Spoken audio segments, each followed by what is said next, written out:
She only had shoes made of birch bark and knitted leggings on her feet. She swept past at such a rate that the air whistled round her like a humming top. She might have whirled around still more quickly and lightly, of course, if she had had leather shoes. But how was she to get them when she had no money to pay for them? She was very poor and could ill afford them.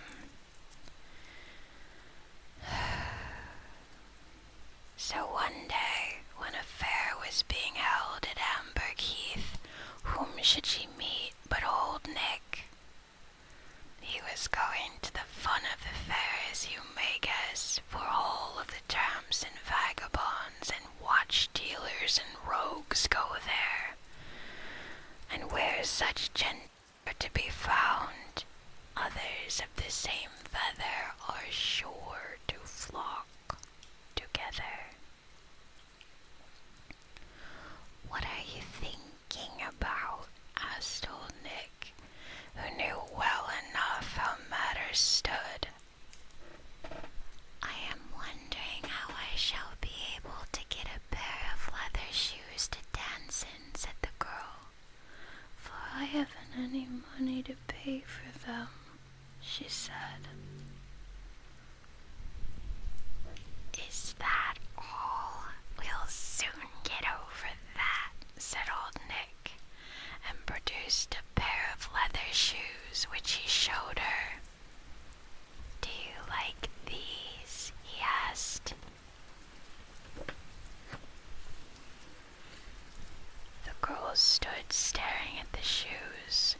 She could never have believed that there were such fine, splendid shoes, for they were not common ones sewn with pitch thread, but real German shoes with welted soles, and looked as French as one could wish. "Is there spring in them as well?" she asked. "Yes, that you may be sure of," said old Nick. "Do you want them?" Yes, that she did. There could be no doubt about that. And so they began bargaining and haggling about the payment till at last they came to terms. She was to have the shoes for a whole year for nothing, if only she would dance in his interest, and afterwards she should belong to him. She did not exactly make a good bargain, but old Nick is not a person one can bargain with. But there was to be such a spring in them that no human being would be able to swing round quicker in a dance or kick higher than she did. And if they did not satisfy her, he would take them back for nothing, and she would be free. With this, they parted. But now the girl seemed to wake up thoroughly. She thought of nothing else but going to dances, wherever they might be, night after night. Well, she danced and danced, and before she knew it, the year came to an end, and old Nick came and asked for his due. "They were a rubbishy pair of shoes you gave me," said the girl. "There was no spring at all in them." "Wasn't there any spring in the shoes? That's very strange," said old Nick. "No, there wasn't," said the girl. "Why, my bark shoes are far better, and I can get on much faster in them than in these wretched things." "You twist about as if you were dancing," said old Nick. "But now I think you will have to dance away with me after all." "Well, if you don't believe my words, I suppose you'll believe your eyes," she said. "Put on these grand shoes of yours and try them yourself," she said. and I'll put on my bark shoes, and then we'll have a race so that you can see what they are good for," she said. Well, that was reasonable enough, he thought, and no doubt he felt there was very little danger in trying it. So they agreed to race to the end of Lake Friken and back, one on each side of the lake, which, as you know, is a very long one indeed. If she came in first, she was to be free, but if she came in last, she was to belong to him. But the girl had to run home first of all, for she had a roll of cloth for the parson which she must deliver before she tried her speed with old Nick.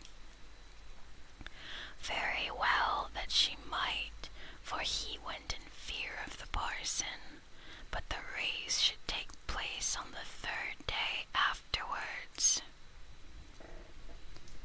Now, as bad luck would have it for old Nick, it so happened that the girl had a sister who was so like her that it was impossible to know one from the other, for they were two twins. But the sister was not mad about dancing, so old Nick had not got scent of her. The girl now asked her sister to place her at Frykstad, the far end of the lake, and she took up her position at Fryksend, the north end of it. She had the bark shoes on, and old Nick the leather ones, and so they set off, each on their side of the lake. The girl did not run very far, for she knew well enough how little running she need do. But old Nick set off at full speed, much faster than one can ride on the railway. But when he came to Frykstad, he found the girl already there, and when he came back to Fryksend, there she was too. "Well, do you see now?" said the girl. "Of course I see," said old Nick, but he was not the man to give in at once. "One time is no time, that you know," he said. "Well, let's have another try," said the girl. Yes, that he would, for the soles of his shoes were almost worn out, and then he knew what state the bark shoes would be in. They set off for the second time, and old Nick ran so fast that the air whistled round the corners of the houses in Sana and Emmertervik parishes. But when he came to Frykstad, the girl was already there, and when he got back to Fryksend, she was there before him this time also. "Can you see now who comes in first?" she said. "Yes, of course I can," said old Nick, and began to dry the perspiration off his face, thinking all the time what a wonderful runner that girl must be. "But you know," he said, "twice is hardly half a time. It's the third time that counts." "Let's have another try then," said the girl. Yes, he would, for old Nick is very sly, you know, for when the leather shoes were so torn to pieces that his feet were bleeding, he knew well enough what state the bark shoes would be in. So they set off again. Old Nick went at a terrible speed.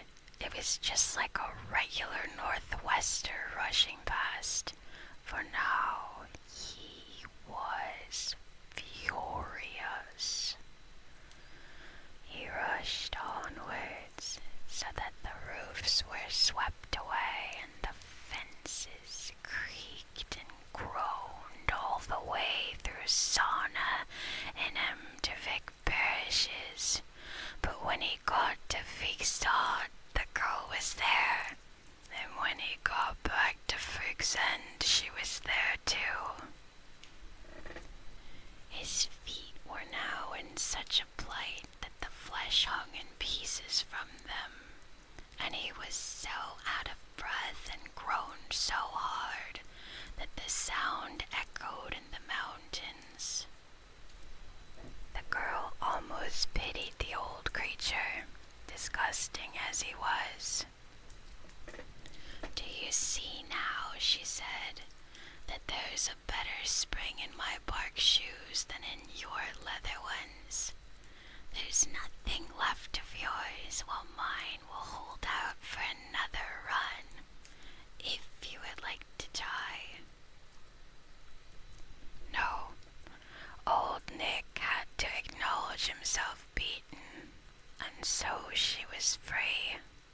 "I've never seen the like of such a woman," he said, "but if you go on dancing and jumping about like that all your days, we are sure to meet once more," he said. "Oh no," said the girl, and since then she has never danced again, for it is not every time that you can succeed in getting away from old